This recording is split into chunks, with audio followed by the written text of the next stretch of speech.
Salutare și bine v-am găsit la un nou episod. De data aceasta o să facem un fluffy slime. Eu nu fac, eu doar vorbesc. El o să facă, pentru că eu nu mă pricep la așa ceva. Și hai să începem. După cum vedeți, pune lipici alb.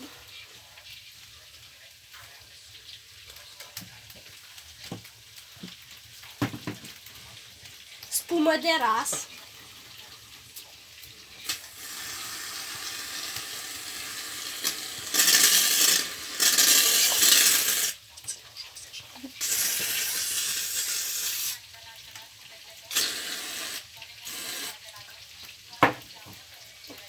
Glicelină, cred că se numește. Să vedem.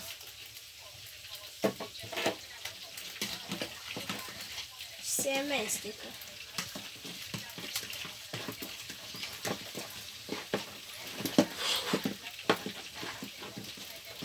Mamă, cum a ieșit.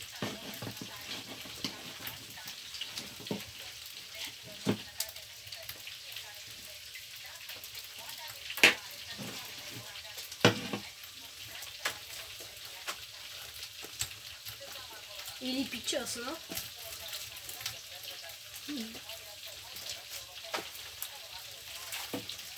Mai trebuie un pic de glicerina.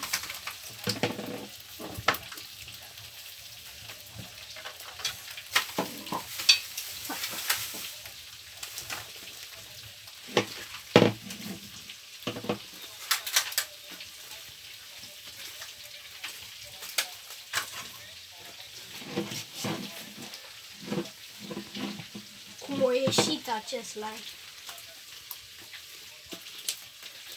Da, să nu uitați să vă abonați și să dați un like dacă vă place slime-ul și mai vreți să facem episoade